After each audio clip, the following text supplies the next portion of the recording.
Okay, चलिए, तो ये इंपॉर्टेंट लेवल्स पर इस समय बैंक निफ्टी ट्रेड कर रहा है। यहाँ से संभल भी सकता है और अगर ब्रीच हुआ तो फिर बिकवाली के ट्रेड्स बनते हुए दिखाई देंगे। फिलहाल तो 1.5% नीचे निफ्टी बैंक कारोबार करते हुए। गाबा साहब, हालांकि स्टॉक स्पेसिफिक भी दबाव ही ज्यादा देखने को मिल रहा है, ब्रेथ भी मार्केट की नेगेटिव ही है। कुछ ट्रेड्स निकाले आपने? मुझे जेके सीमेंट, आज सीमेंट क्षेत्र अच्छा लगता है, तो जेके सीमेंट पे थोड़ा ध्यान देना चाहिए। 2800 में स्ट्रॉन्ग सपोर्ट जोन है, ट्रेड करे 2837 के आसपास। मेरे ख्याल से 2900 पॉसिबल है। जेके सीमेंट पे ध्यान देना चाहिए, जेके सीमेंट। ओके, तो जेके सीमेंट एक ट्रेड है जहां पर आप खरीदारी की पोजीशंस बना सकते हैं। स्टॉक 3% ऊपर कारोबार करते हुए 2837 के लेवल्स पर, लेकिन ब्रेथ नेगेटिव मार्केट की। निफ्टी बैंक के 12 कॉन्स्टिट्यूएंट्स गिरावट में, निफ्टी के 50 में से 37 शेयर्स गिरावट के साथ कर रहे हैं ट्रेड। तो ये है हाल। अब मिड कैप्स की ओर भी रुक कर लेते हैं। इंडेक्स तो आपने देखा ही 0.1% नीचे कारोबार कर रहा है आज के सेशन में।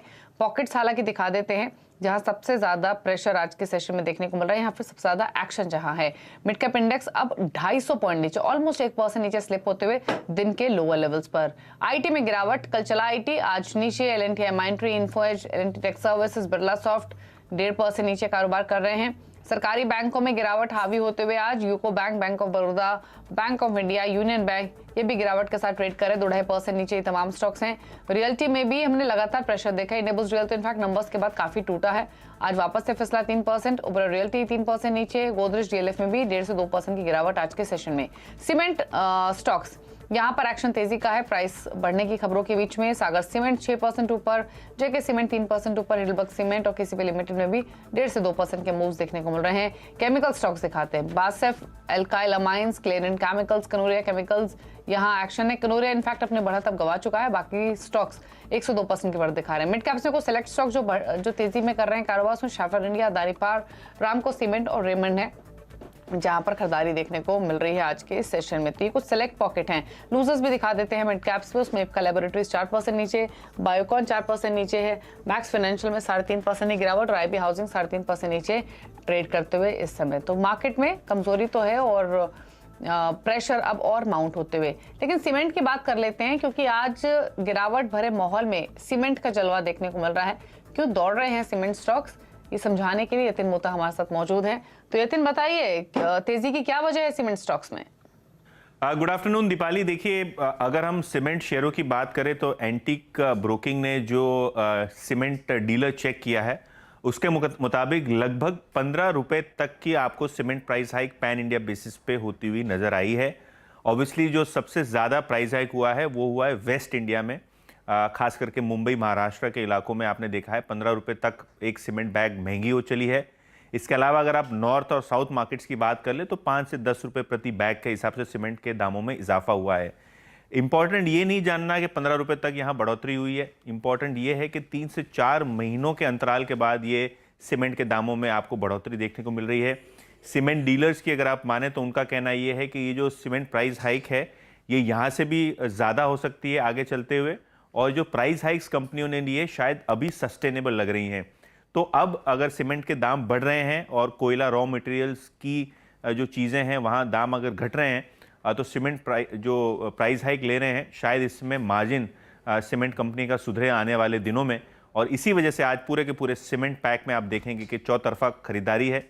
लार्ज कैप जैसे कि अल्ट्राटेक सीमेंट, रामको सीमेंट 2 से 3% ऊपर हैं, और अगर आप मिड कैप सीमेंट की बात करें तो जेके सीमेंट, हाइडलबर्ग सीमेंट, सागर सीमेंट जैसे शेयर्स जहां खबरें भी हैं ऑब्वियसली, यहां भी आपने 3 से 4% तक के गेंस देखे हैं। तो ओवरऑल आज सीमेंट सेक्टर फोकस में, क्योंकि प्राइस हाइक बहुत ही अच्छी मानी जा रही है।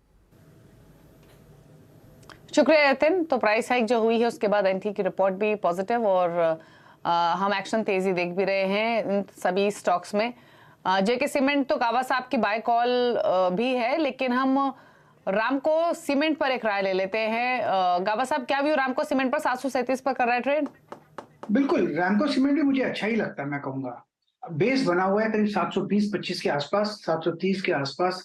थोड़ा वक्त दीजिए, मुझे लगता है 780 भी पॉसिबल है। तो सीमेंट पे क्षेत्र डेफिनेटली अच्छा लगता है। इतना है कि थोड़ा कभी वक्त देना पड़ता है और कुछ नहीं। ओके, तो थोड़ा टाइम होराइजन रखेंगे तो रामको सीमेंट बेहतर है 738 पर फिलहाल कारोबार करते हुए। लेकिन कुछ और खबरें आपको बता देते हैं। कॉल ड्रॉप को लेकर टेलीकॉम रेगुलेटर ट्राई की सख्ती करने की तैयारी हो रही है। ट्राई ने टेलीकॉम कंपनियों के साथ आज बैठक बुलाई है और बैठक में ट्राई सेवाओं की गुणवत्ता के नियम कड़े करने पर जोर देगा। इसी खबर पर और डिटेल्स के साथ असीम मनचंदा है। तो असीम बताइए, इस मीटिंग में क्या कुछ हो सकता है, क्या एजेंडा है?